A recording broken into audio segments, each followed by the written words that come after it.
ఈ రోజు అయితే మనకి రొయ్యల కర్ర అయితే వచ్చిందని ఇప్పుడైతే మనం బయలుదేరి వెళ్ళిపోతాము. ఆల్రెడీ వానగారిని అయితే ఎక్కించేసుకున్నాము. మనం అయితే ఇప్పుడు మా ఏడుగడ్డ దగ్గర అయితే ఉన్నామండి. మనం అయితే హ్యాచరీలోకి అయితే ఎంట్రన్స్ అయితే అయిపోతున్నామండి. మీకు కనిపిస్తుంది కదా, దీంట్లో అయితే మొత్తం 3 షెడ్లు అయితే ఉన్నాయంటండి. మేమైతే ఫస్ట్ షెడ్ అనుకుని మేము ఫస్ట్ షెడ్ దగ్గర అయితే ఆగామండి. వాన దగ్గర ఫోన్ చేసి అడిగితే నాన్న ఫస్ట్ యూనిట్ కాదు 2వ యూనిట్ అని చెప్పారు.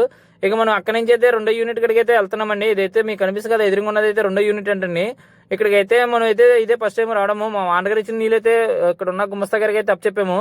ఎందుకంటే ఇదైతే ఒక ట్రబ్ లో వేసి దాంట్లో మనం పిల్ల తెస్తారు కదండి, దాన్ని అయితే మన చెరువులో మచ్చ ఆగుతుందా లేదని టెస్టింగ్ కోసం అని దీనిలో అయితే వేస్తారు. మీకు కనిపిస్తుంది కదా, ప్యాక్ షీట్ లో నుంచి అయితే ఒక ట్యాంక్ అయితే మనకి సెలెక్ట్ అయితే చేసి ఆ ట్యాంక్ అయితే తీసుకొచ్చారు. ఇదైతే పిఎల్ వచ్చేసి 12 పిఎల్ అయితే అన్నారని.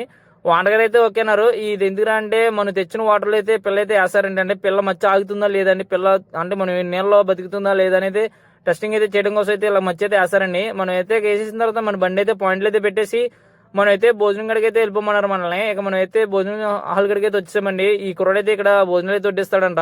ఇక మనం అయితే హ్యాండ్ వాష్ చేసుకుని మనం అయితే కూర్చుంటే మనడైతే అన్నం అయితే పెట్టేశాడు, చేపల కూరని ఈ రోజు. అదేవిధంగా మనం అయితే రెస్ట్ అయితే తీసుకోమన్నారు. నైట్ 10 నుంచి అయితే మన లోడింగ్ అన్నారు. మనకైతే ఏసీ రూమ్ అయితే ఇచ్చారండి. నెక్స్ట్ వీడియోతో మళ్ళీ కలుద్దామండి. Bye bye.